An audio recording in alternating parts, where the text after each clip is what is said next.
سڵاوتان لێبێ و ئەم کاتتان باش. من سروود خورشید لە کەناڵی ئاسوی زانکۆ لە خزمەتی ئەوەی خۆشەویستین بۆ درێژەدان بە ڤیدیۆکانمان سەبارەت بە کەمترین کۆنمرەی وەرگیراو لە زانکۆ و پەیمانگاکانی هەرێمی کوردستان. هەروەک خۆتان ئاگادارن لە زنجیرە ڤیدیۆکانمان سەبارەت بە زانکۆی پۆلیتەکنیکی دهۆک لە خزمەتتانین بۆ ئەوەی بەشێکی نوێ و کۆنمرەیەکی نوێ بۆ ئەوەی خۆشەویست باز بکەین. خۆشەویستان، لەم خشتەی لە پشتمانە باسی پەیمانگایەکی نوێ لە زانکۆی پۆلیتەکنیکی دهۆک بۆ ئەوەی خۆشەویست دەکەین کە ئەویش پەیمانگای تەکنیکی زاخۆیە. با بزانین بەشەکانی چین. کەمترین کۆنمرەی وەرگیراو بە زانکۆڵاین پارالێل ئێواران بۆ ساڵی خوێندنی 2022-2023 چەند بووە؟ ئێوەی خۆشەویستیش بۆ وەرگرتنی زانیاری ورد لەسەر ئەو خشتەیە لەگەڵمان بن تا کۆتایی ڤیدیۆ بینەر بن. یەکەم بەشمان لە پەیمانگای تەکنیکی زاخۆ بریتیە لە پەرستاری یاخود نەخۆشەفانی کە زانستیە زانکۆڵاینی پارێزگا 75.714 و گشتێکەشی بە هەمان کۆنمرە.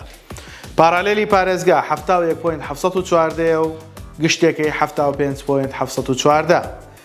ئێوارانی پارێزگا 69.429 و گشتێکی 74.571.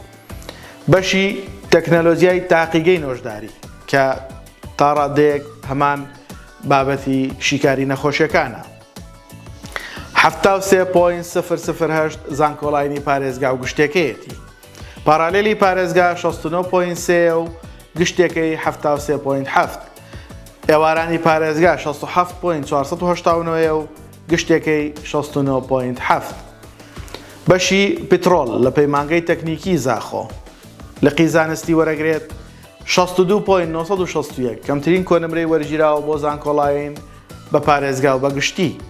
پارالێلی پارێزگا 6.91 و گشتێکی 63.3. ئێوارانی پارێزگا 59.5 و گشتێکی 62.5. بەشی کارژێڕی کار لە پەیمانگای تەکنیکی زاخۆ زانستی وێژەی وەرەگرێت زانکۆڵاین بۆ پارێزگا 61.36 و گشتێکی بە هەمان کۆنمرە. پارالێلی پارێزگا 58.67 و گشتێکی 60.6. ئێوارانی پارێزگا 57.6 و گشتێکی 59.6. بەشی تەکنەلۆژیای زانیاری واتە IT لە قیزانستی وەرەگرێت زانکۆڵاین بۆ پارێزگا 6.468 و بە هەمان کۆنمرەش بۆ گشتێکەی. پارالێلی پارێزگا 58.828 و گشتێکی 61. ئێوارانی پارێزگا 57.429 و گشتێکی 59.1. کۆتا بەشمان لە پەیمانگای تەکنیکی زاخۆ بەشی چاندنی پاراستیە کە لەقەکەی زانستیە و زانکۆڵاینی پارێزگا 57.748 و بە هەمان کۆنمرەش بۆ گشتێکەی. پارالێلی پارێزگا 55.894 و گشتێکی 57.578. ئێوارانی پارێزگا 54.175 و گشتێکی 55.669. خۆشەویستانی من ئەوەی لەو خشتەیەدا و لە ڤیدیۆدا بۆ ئەوەی خۆشەویست باسمان کرد کەمترین کۆنمرە وەرگیراوەکان بوون لە پەیمانگای تەکنیکی زاخۆ بە زانکۆڵاین و پارالێل و ئێواران بۆ پارێزگا و بۆ گشتی. لە ڤیدیۆکانی دیکەشە ئەو ڕوونکردنەوەمان بە ئەوەی خۆشەویست داوە کە هەر بەشێک لە پەیمانگەکان یاخود لە هەر پارێزگایەک لە پارێزگاکان کە پەیمانگەی لێبێت 100% بۆ قوتابیانی خۆیەتی واتە دەرەوەی سنووری پارێزگا ناتوانن پێشکەش بە ئەو پەیمانگایە بکەن. واتە کەسێک بۆ پەیمانگای تەکنیکی زاخۆ لە سلێمانی و لە هەولێرەوە بێ تەقدیم بکات بە زانکۆڵاین ناتوانێت تەنها پارالێل و ئێواران پڕەکاتەوە. خاڵێکی تری جەوهری هەیە کە لێرەیە ئەمانەوێ باسی بکەین.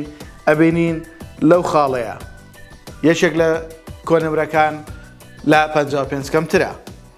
ئێمە ئەزانین بە پێی ڕێنماییەکان نابێت کۆنمرە لە 55 کەمتر بێت، بەڵام ئەمە چۆن 54 و پۆین شتێک وەرگیراوە. بەڕێزان، پێش ئەوەی کرێدت حساب بکرێت بۆ هەر بەشێک پێویستە تۆ 55 و بەسەرەوەتە بێت تاوەکو بتوانی بە پارالێل و ئێواران بۆ پەیمانگەکان پێشکەش بکەیت. کاتێک کە کرێدت حساب بکرێ و کۆنمرەت دائەبەزێ ئەوە کێشە دروست ناکات و لەوانەیە 52-53 وەرگیرا بێت. بەڵام گرنگ ئەوەیە تۆ پێش حسابکردنی کردێت ئەوە تۆ 55 و بەسەرەوەت هەبێ. بە هیوای ئەوەی ئەو کۆنمرانەی بۆ ئەوەی خۆشەویست باسمان کرد لەم ڤیدۆیەدا جێگەی سوود و ڕەزامەندی و هەروەها ئیسفادە بێ لە کاتی پڕکردنەوەی فۆرمی زانکۆڵاینە. ئەزیزانم بە هیوای ئەوەین لەم تاقیکردنەوانەی کە ئێستا قوتابیان و خۆشەویستانمان خەریکی خۆئامادەکردن بۆی سەرکەوتوو بن. ئێوەش بۆ ماندووبوونمان لایک و کۆمنت سەبسکرایبی کەناڵەکەمان لە یاد مەکەن.